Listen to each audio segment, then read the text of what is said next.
Welcome to this next class. तो आज की क्लास में हम बात करेंगे बॉडी मूवमेंट के रिगार्डिंग बहुत बेसिक और कॉमन वोकेबलरी के बारे में।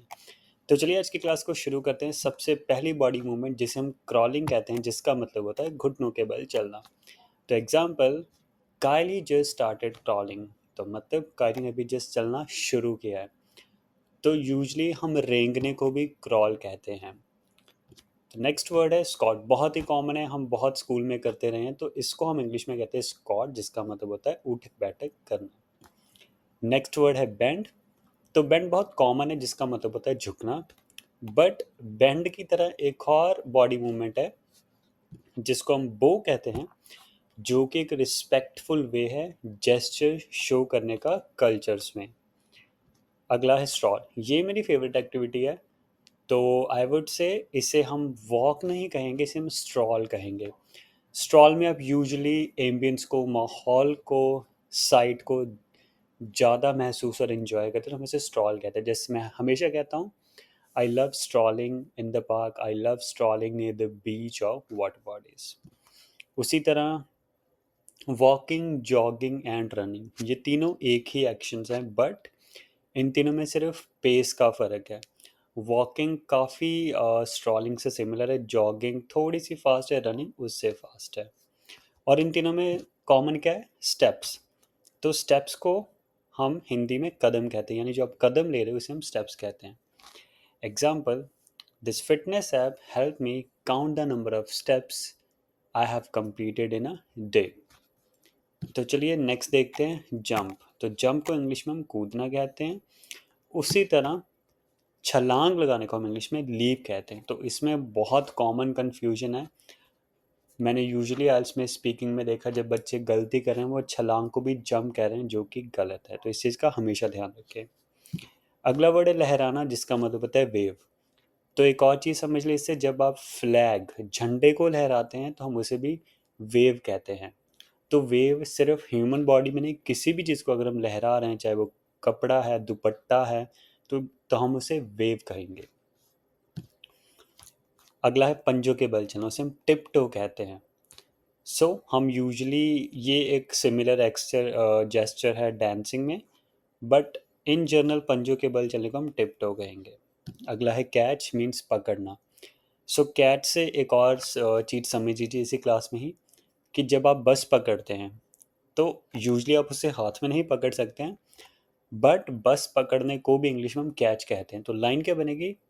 आई जस्ट कैच माई बस, आई जस्ट मिस्ड माई बस, और आई जस्ट कैच माई बस। छूट गई तो मिस, बस पकड़ ली तो कैच। इससे पहले हम नेक्स्ट वर्ड सीखे, अगर आपको ये क्लास बहुत अच्छी, इंटरेस्टिंग लग रही है, समझ आ रहा है, तो चैनल को प्लीज़ सब्सक्राइब करें और बेल आइकन को ज़रूर दबाएं। नेक्स्ट है हिट। तो हिट मीन्स मारना। सेंटेंस क्या बनेगा? The boxer hit the other player. चलिए अगला देखते हैं। मुट्ठी को इंग्लिश में हम फिस्ट कहते हैं, और मुक्का मारने को हम इंग्लिश में पंच कहते हैं। नेक्स्ट, घूमना। तो घूमने को हम इंग्लिश में स्पिन कहते हैं। रोटेट नहीं कहेंगे, गलत वर्ड है। रोटेट हम यूजुअली अप्लाइंसेस और डिवाइसेस के लिए यूज़ करते हैं, स्पिन भी यूज़ करते हैं, बट अगर आप गोल गोल घूम रहे तो हम उसे स्पिन कहेंगे। एक और चीज़ समझिए, हम अक्सर कहते हैं कि मेरा सिर चक्कर आ रहा है, मेरा सिर घूम रहा है, तो आप उसे भी कह सकते हैं, माई हेड इज़ स्पिनिंग। चलिए नेक्स्ट देखते हैं। बड़ा कॉमन है, एक आंख को बंद करने को विंक, और दोनों आंखों को बंद करने को ब्लिंक कहते हैं। तो अगर आप एक आंख बंद कर रहे हैं दैट मीन्स विंक, अगर दोनों बंद कर रहे हैं तो ब्लिंक। विंक और ब्लिंक का मैंने दोनों लिख दिया है। नेक्स्ट है टहलना। तो ये आपको काफ़ी सिमिलर लगेगा स्ट्रॉलिंग से। आप स्ट्रॉल भी कह सकते हो और एम्बल भी कह सकते हो। आई वुड से स्ट्रॉल याद रखें, क्योंकि वो इजी वर्ड है। स्ट्रॉल और एम्बल का मतलब सेम ही है। उसी तरह चाटने को इंग्लिश में हम लिक कहते हैं, और ये एक ह्यूमन एक्टिविटी है जो कि बॉडी लैंग्वेज या पर्सनालिटी डेवलपमेंट में आती है। इसे कहते हैं पिक द नोज और डिगिंग द नोज, जिसका मतलब सेम होता है। ये बहुत आसान है। स्नीज, छींक मारने को इंग्लिश में स्नीज कहते हैं। उसी तरह किसी के कान में फुसफुसाने को हम विस्पर कहते हैं। उसी तरह चुटकी बजाने को इंग्लिश में हम स्नैप कहते हैं, और सिर हिलाने को इंग्लिश में हम नॉड कहते हैं। तो चलिए आगे समझते हैं। किसी को घूरना, अच्छी आदत नहीं है, बट इसको इंग्लिश में हम कहते हैं स्टेयर करना, यानी ही वॉज स्टेयरिंग, वो मुझे घूर रहा था। या फिर आप कहोगे प्लीज़ मुझे मत घूरें, डोंट स्टेयर एट मी। अगला है पुल ईयर्स, मीन्स कान खींचना। उसी तरह चिकोटी काटना लोगों को बहुत बुरा लगता है, जिसका मतलब होता है पिंच। और पुश करने को धकेलना, पुल करने को खींचना।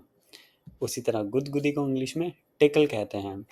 हाथ मसलने को क्या कहेंगे, रब हैंड्स। और इससे ही एक और जेस्चर आता है, कंधे हिलाकर हाँ करना, उसको मतलब कहते हैं श्रग। तो शोल्डर मूवमेंट है जिसमें हम कंधे ऊपर नीचे करें, इसे हम श्रग कहते हैं। उसी तरह प्यार से दुलार से किसी का सिर थपथपाना, उसे हम पैट कहते हैं। सो चलिए अगला वर्ड देखते हैं। अगला वर्ड है इस सीरीज में ट्रिप, जिसका मतलब होता है लड़खड़ाना। तो लड़खड़ा कर गिरने को हम इंग्लिश में ट्रिप कहते हैं। सो आज की क्लास के लिए इतना ही, मिलते हैं अगली क्लास में। तब तक सीखते रहें, समझ रहें इस क्लास के साथ।